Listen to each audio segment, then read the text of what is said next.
What up, Fight World? It's your boy Ego, and I'm back with some more boxing. Now, I figured I would make my prediction for the Matthew Macklin versus Gennady Golovkin Triple G fight. It's really not a hard prediction, and I just want to explore that fight, break it down, give you my insight to that fight. I see this being a good competitive fight. Um, I do have Gennady Golovkin winning. I think overall, I think he's going to overwhelm Matthew Macklin. Matthew Macklin might be able to make it interesting early, but I really see him getting stopped probably rounds 4 or 5. Um, Basically, I see him getting stopped before Sergio Martinez stopped him. If you remember the Sergio Martinez Matthew Macklin fight, that was a competitive fight for sure. He definitely gave Sergio Martinez some fits, and Sergio weathered the storm and ended up stopping Matthew Macklin in the 11th round. Before that, Matthew Macklin had a split decision loss to Felix Sturm, another competitive fight. So Matthew Macklin, he's definitely a road warrior. He's definitely a game tough competitor. He's no pushover. He's not a Euro bum, as some people like to call him. Um, he's definitely a decent, solid all around fighter. I just don't think he has enough in his arsenal um, to really combat what Gennady Golovkin is going to bring and the momentum that Gennady Golovkin has currently. Gennady Golovkin has probably the highest KO ratio in boxing. He's undefeated. He's from Kazakhstan, and he's trying to build his brand in the U.S. And I don't really see Matthew Macklin being able to derail that. Again, we've seen Gennady Golovkin get hit. He's got hit in the fight with Gabriel Rosado. Rosado was coming up in weight, but Gabriel Rosado probably gave him his toughest fight in recent memory. But I guess Rosado didn't pack enough of a punch, and he just wasn't big enough to really hurt Triple G. From what I've seen so far, it looks like Triple G has at least a decent beard. It looks like he has some level of chin. I don't really know how great his chin is because I haven't really seen it tested against a fighter like Chavez Jr. or somebody who's substantially bigger than him, or like a known power puncher with, a 60% knockout ratio or higher, a real good knockout ratio. If you watch the Triple G versus Nobuhiro Ishida fight, I think I even did a prediction for that on my channel. That was a tune-up fight. I told you that from the jump. There was no way I seen Ishida beating Gennady Golovkin, and it really played out exactly as I suspected. I knew Gennady Golovkin was going to run through him. Ishida is a veteran. He was a older fighter, older for the sport of boxing. He's been in there with some decent names and some good names. People like Paul Williams. Ishida also, his claim to fame was really his win over James Kirkland. But if you've watched my channel and you've heard me speak on James Kirkland, I like Kirkland, and he's a fighter that I want to like, but he doesn't really always give you reasons to continue liking him. Um, Sometimes he's kind of a basket case. He loses focus. He's very spontaneous and erratic, almost verging on the point of being bipolar, it seems. Um, he has a little trouble with the law. He does some time. Um, he works with Ann Wolf, and I've seen interviews, and it looked like the Ann Wolf James Kirkland relationship was going well. It looked like Ann Wolf was really getting him ready, getting him prepared. I believe Ann Wolf was in his corner in the Angulo fight, which is one of James Kirkland's best wins, and I thought everything was going good with that, and then all of a sudden, he ended up firing her, splitting ties with Golden Boy. And like I said, I don't know all the ins and outs, but I've heard a lot of James Kirkland stuff. Someone told him to take black pills or some shit, and he took it before the Carlos Molina fight, and that's why it just doesn't sound like it adds up. It sounds like he's kind of a loose cannon. So as far as Ashita, that was his biggest claim to fame, stopping James Kirkland. And although I give him credit, it's still not against a fighter who has it together, stays composed like a Yadamo Rigondeaux or something when he's in the midst of danger. So Ashita hasn't really proven much, and I just didn't think he had the punching power to keep Gennady Golovkin off of him. And I was right because he got his ass knocked out flat, like cold. He just got laid out by Gennady Golovkin. Gennady Golovkin took HBO by storm. He made his USA debut against Grzegorz Proska. That was a decent fight, but again, Proska was no match for Gennady Golovkin's power. Um, so far, Gennady Golovkin, um, he hits like a freight train. He has dynamite in his gloves. He can definitely crack. Again, he has one of the highest KO, if not the highest KO ratio in boxing. Um, he hasn't been tested with necessarily the elite names, but power is power is power. And typically, you can see who just has sturdy power. And as long as he has power with a good mindset, a good training background, then I think he's always going to be a threat. There's other fighters with power, like devastating power, but if they have that James Kirkland kind of loose cannon type mentality, it only goes so far. People like Kendall Holt, another fighter with a lot of power and a lot of potential, but he never really lived up to the full potential, especially possessing a natural gift like the amount of power that he has.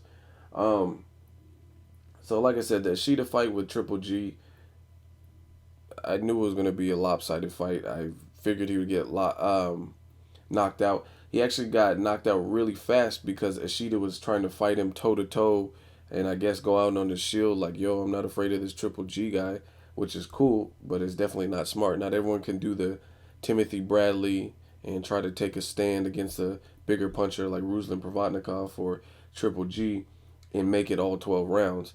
I mean, that takes an insane beard, and it does take some level of boxing. Sometimes you have to switch. You've seen how fast Timothy Bradley switched up when he was getting rocked. He went back to boxing, which is what he should have been doing from the jump. But as far as Matthew Macklin, Triple G, again, Matthew Macklin can give him fits. Matthew Macklin has been in there with some good names. He has a solid resume.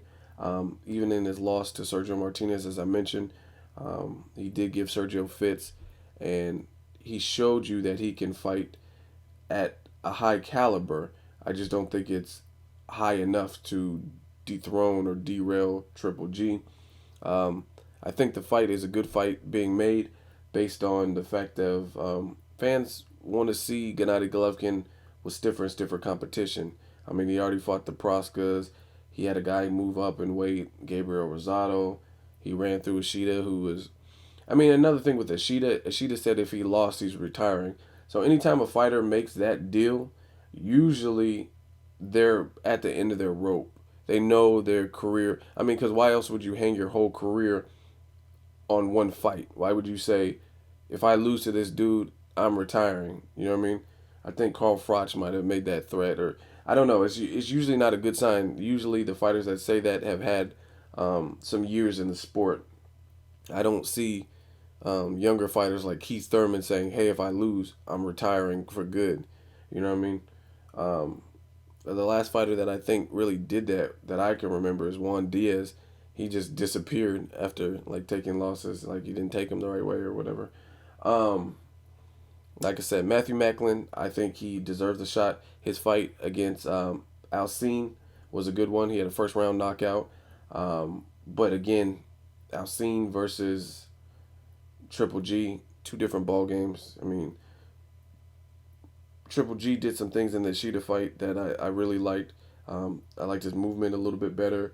He had a jab, and he always has the devastating punching power. So if he stays in tune with that, trains hard, I just see him stopping Matthew Macklin sooner than what Sergio Martinez stopped him in.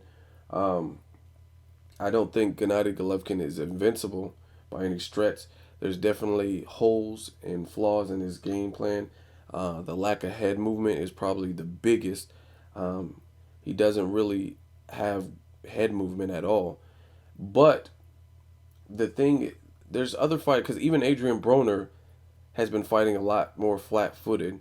So I don't know if it's arrogance. Like if you have a fighter like Broner who's cocky or feels he has the speed and the power and the tools and the skills to just walk everybody down, that doesn't necessarily mean that he can't fight or use his legs better, but maybe he hasn't had to. Maybe no one's pushed him to that brink.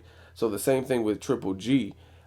He knows anytime you have that type of freakish power, you know you have power. I mean, it's a natural thing. You spar with people and they tell you like, "Oh, you're the hardest guy I've ever fought. You're the hardest hitting." From what I heard, Triple G is sparred with, I think, Tavoris Cloud, and people corroborate that this dude hits hard. I've seen him on the mitts. I mean, he knows he hits hard. So I'm not making excuses for Triple G, but if he knows he has a sturdy chin and he knows he has power, maybe he feels he does not need to really use head movement. He's going to catch his guy and he just takes a couple shots in order to do his damage. Same thing with Brandon Rios. Brandon Rios might feel like this is my best opportunity if I take a little bit on the incoming to overload him with my power. So I don't really know. I know I haven't seen Gennady Golovkin exercise a lot of head movement, so I don't know what he's really capable of until I really see it. I do know he has an extensive amateur background, an Olympic background, so it's possible he has more boxing prowess than I'm giving him credit for, but I just have to see it more often in the pro game for me to make that statement. But as of right now, I haven't really seen head movement. So regardless of if he's doing it because he thinks he doesn't have to, when he gets in there with elite fighters, especially people like Andre Ward, they will. If he said he could fight from 154 to 168. If he got in there with Andre Ward fighting that particular way, he's going to have problems. He's definitely going to have problems. Um, because Andre Ward is a master at taking your best weapons and nullifying them and adapting and making his game plan work. So I don't know what Triple G's capable of, but I don't see Matthew Macklin derailing his plan, his road to superstardom. I think HBO is starting to put some interest in him, especially with the HBO Showtime split. He's an exciting fighter. Um, he's a devastating puncher, so he always has highlight reel type of knockdowns and or fights.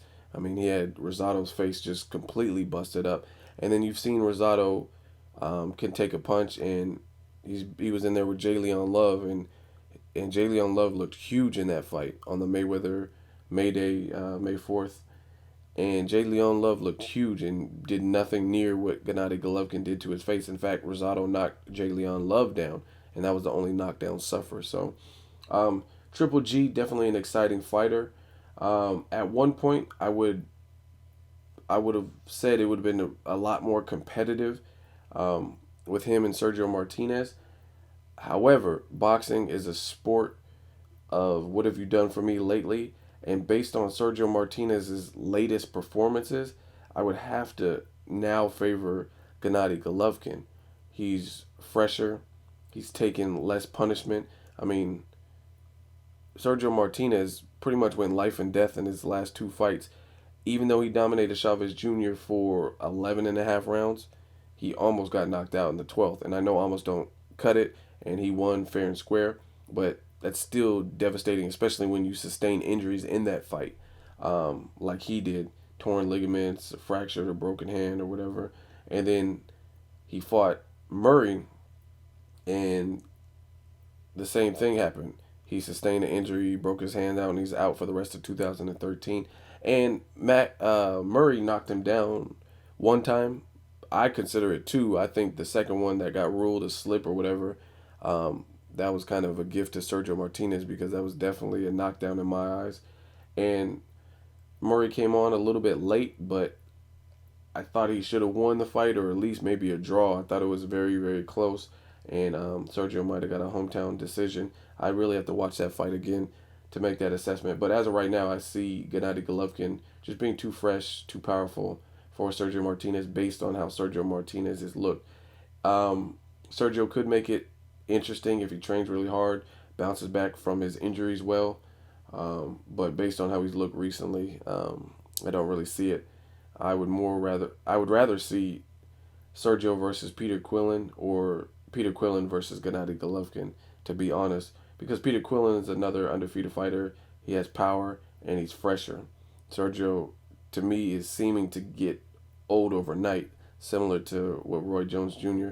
Looks like some things are slowing down for him. But as far as Gennady Golovkin, Martin Murray, I'm looking for a good fight. I think Martin Murray is probably his toughest professional test. Gabriel Rosado just wasn't big enough for him, and Gabriel Rosado chose not to do the catch weight. Prosk wasn't good enough. Like